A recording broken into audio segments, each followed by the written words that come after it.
నమస్తే, welcome to హెచ్ఎం2 digital. భారతదేశంలో electric వాహనాలను విక్రయించడానికి కంపెనీల మధ్య తీవ్రమైన పోటీ మధ్య ముఖేష్ అంబానీకి చెందిన జియో ఎలక్ట్రిక్ స్కూటర్ను 14,999కి విడుదల చేయడానికి సిద్ధంగా ఉంది.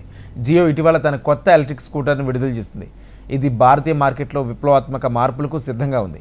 ఈ స్కూటీ ధర, ఫీచర్లు మరియు ఆన్లైన్ బుకింగ్ ప్రాసెస్తో చాలా సమాచారం సోషల్ మీడియాలో వైరల్ అవుతుంది. స్కూటర్ ఆర్థికంగా మాత్రమే కాకుండా ఆధునిక సాంకేతికతను కూడా ఉపయోగిస్తుంది. అయితే జియో ఎలక్ట్రిక్ స్కూటర్ గురించి వివరంగా ఇప్పుడు తెలుసుకుందాం. జియో ఎలక్ట్రిక్ స్కూటర్ అనేది ఆకర్షణీయమైన లక్షణాలను కలిగి ఉంటుంది. ఇది శక్తివంతమైన ఎలక్ట్రిక్ మోటార్ను కలిగి ఉంది. ఇది అధిక వేగంతో నడపడానికి సహాయపడుతుంది. ఇది కాకుండా స్కూటీలో లిథియం అయాన్ బ్యాటరీలను కలిగి ఉంటుంది. ఇది ఒక్కసారి ఛార్జ్ చేస్తే 75 నుంచి 100 కిలోమీటర్ల పరిధిని ఇస్తుంది. ఈ స్కూటర్ నగరాల్లో రోజువారీ ప్రయాణానికి అనువైంది. జియో ఎలక్ట్రిక్ స్కూటీ ధర 14,999 మరియు 17,000 మధ్య ఉంటుంది. మార్కెట్లో అందుబాటులోకి ఉన్న ఇతర ఎలక్ట్రిక్ స్కూటర్లతో పోలిస్తే ధర చాలా తక్కువ.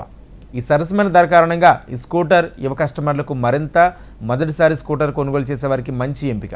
ఈ స్కూటర్ను బుక్ చేసుకోవడానికి ఆసక్తి ఉన్న వినియోగదారులు ఆన్లైన్లో నమోదు చేసుకోవాలి. నమోదు పూర్తిగా ఉచితం మరియు దీనికి ఎటువంటి అదనపు ఛార్జీలు వసూలు చేయబడవు. విజయవంతమైన రిజిస్ట్రేషన్ తర్వాత కస్టమర్కు రిజిస్ట్రేషన్ నంబర్ ఇవ్వబడుతుంది. ఇది వారి స్కూటర్ను తీసుకునేటప్పుడు సమీపంలోని జియో స్టోర్లో చూపబడుతుంది. జియో ఎలక్ట్రిక్ స్కూటర్ను 2025లో విడుదల చేయాలని భావిస్తున్నారు. అయితే కంపెనీ ఇంకా అధికారిక తేదీని ధృవీకరించలేదు. అధికారిక సమాచారం అందుబాటులోకి వచ్చిన వెంటనే కస్టమర్లు దీని గురించి అప్డేట్ చేస్తారట.